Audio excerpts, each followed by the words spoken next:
महादेव सांगतात शांत राहा, कारण वादळ नेहमी शांत समुद्रातूनच येतात. रागानं नाही तर संयमाने जिंकायला शिका.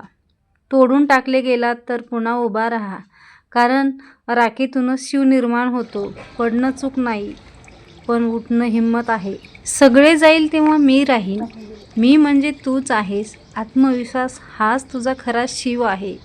जीव ओतून प्रयत्न कर. यश नाही आलं तर अनुभव मिळेल. शिवभक्त कधीच रिकाम्या हाताने परत जात नाही. नाती निभावत राहा, पण स्वतःला हरवू नको. स्वतःचं अस्तित्व कधीच दुसऱ्यासाठी मिटवू नकोस.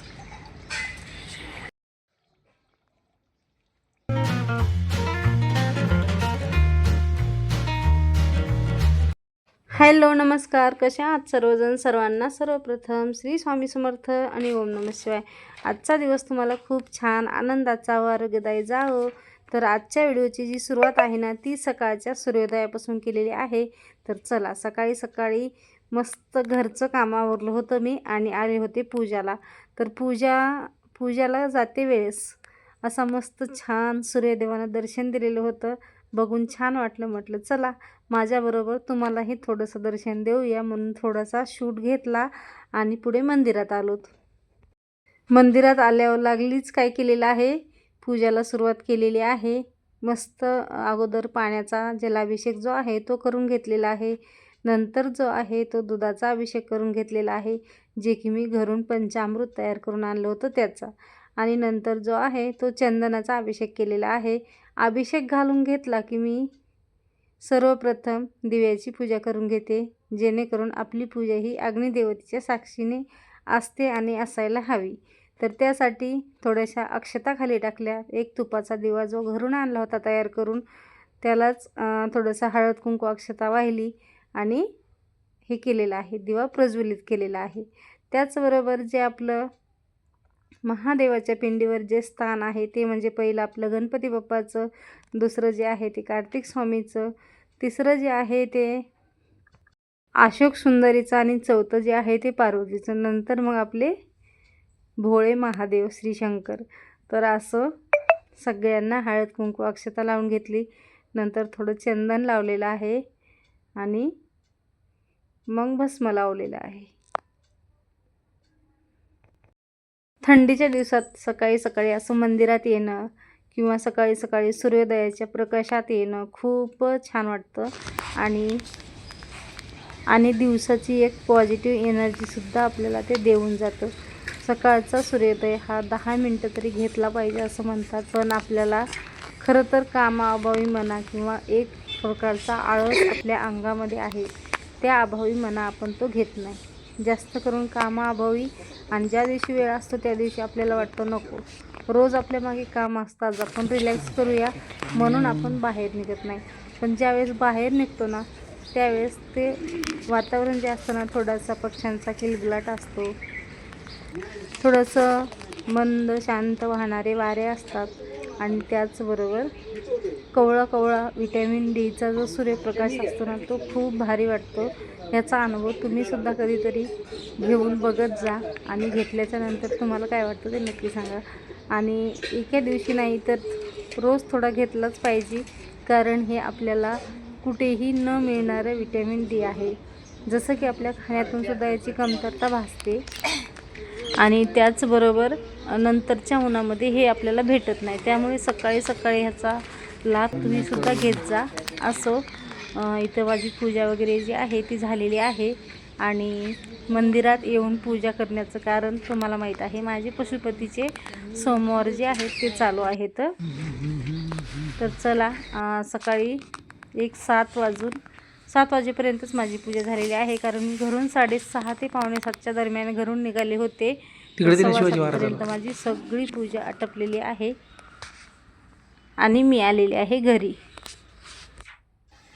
हॅलो, नमस्कार. कशा आहात सर्वजण? सर्वांना सर्वप्रथम श्री स्वामी समर्थ आणि ओम नमः शिवाय. आजचा दिवस तुम्हाला खूप छान आनंदाचा व आरोग्यदायी जावो. तर चहा करत आहे सकाळी सकाळी. या चहा घ्यायला सगळेजण आणि पूजा वगैरे करून आलेली आहे. पटकन स्वयंपाक आवरून घ्यायचा आहे. आज पाणीही प्यायचं राहिलं सकाळी सकाळी, कारण जायला उशीर झाला होता. काल पाणी गेलेलं होतं, भांड्याचा राडासुद्धा तसाच पडलेला आहे. तर चला, मी आज काही तुम्हाला सकाळचं जास्तीचं रुटीन दाखवलेलं नाही आहे, कारण तिथून आल्याच्यानंतर मला खूप घाईनं पटकन आवरून जायचं होतं जॉबला. तर मी पटपट आवरून घेतलेलं आहे, भाजी चपात्या केल्या आणि ड्युटीला गेलेले होते. आल्याच्यानंतरची जी रेसिपी आहे ती बनवलेली आहे. थोडंसं पनीर एक्स्ट्राचं होतं, तर त्या पनीरची म्हटलं चला आज थोडासा मसाला भात बनवूया. तर त्यासाठी तेल गरम करून घेतलेलं आहे, जिरे मोहरी टाकलेली आहे. तर चला, इथं जिरे मोहरी तडतडली की मी काय केलेलं आहे, त्यामध्ये साहित्य सगळं मी काढून घेतलेलं आहे ना, ते तुम्हाला नाही दाखवलं, पण आता एक एक टाकताना तुम्हाला दाखवते. सर्वात अगोदर टाकलेले आहेत मी तेलामध्ये जिरे मोहरी, आणि जिरे मोहरी टाकली की त्यामध्ये टाकलेले आहेत शेंगदाणे. जसे की थोडेसे तळून निघतात, कच्चे वगैरे राहत नाहीत, तसे खिचडीमध्ये शिजून निघतात. पण मी टाकलेले आहेत तळून घेण्यासाठीच, म्हणजे मसाल्यामध्ये व्यवस्थित परततात पण. तर असं इथे काय केलेलं आहे, कांदा, हिरवी मिरची, शेंगदाणे, जिरे मोहरी जे आहे ते व्यवस्थित अगोदर आपल्याला ब्राऊन रंग येईपर्यंत काय करायचं आहे, परतून घ्यायचं आहे. आणि त्यामध्ये टाकायचं आहे ठेचलेला लसूण भरपूर सारा टाकायचा आहे. याच्यामध्ये मी 2 कांड्या लसूण घेतलेला आहे, तो टाकलेला आहे. कारण लसूण आणि खोबरं ज्यावेळेस आपण खिचडीला टाकतो ना, त्यावेळेस खिचडीची चव ही दुप्पट वाढते आणि छान लागते. लसणाशिवाय भाजीला कुठल्याही जास्त चव येत नाही. तर त्यामुळे लसूण जास्त प्रमाणात घालायचा ज्यावेळेस आपण मसाला भात वगैरे बनवतो त्यावेळेस. तर इथं साहित्य घेतलेलं आहे बघा काढून, सगळे मसाले घेतलेले आहेत. धने पावडर, जिरे पावडर, हळद, लाल तिखट थोडंसं, आणि कांदा लसूण मसाला, त्याचबरोबर हळद घेतलेली आहे आणि चवीपुरतं मीठसुद्धा घेतलेलं आहे. तसेच सगळ्या भाज्या ज्या आहेत त्या मी ह्याच्यात चिरून घेतलेल्या आहेत. थोडीशी शिमला घेतलेली आहे, थोडीशी बीन्स घेतलेली आहे, आणि थोडासा टमाटा आणि बटाटा घेतलेला आहे. असतील तर एक्स्ट्राच्या अजूनसुद्धा भाज्या आपण ह्याच्यामध्ये घालू शकतो, पण माझ्याकडे जेवढ्या होत्या तेवढे मी घातलेले आहेत. आणि हे सर्व भाज्या आणि मसाला जो आहे तो व्यवस्थित एकदम फ्राय करायचा आहे आपल्याला, आणि त्यामध्ये टाकायचं आहे हे चिरलेलं पनीर.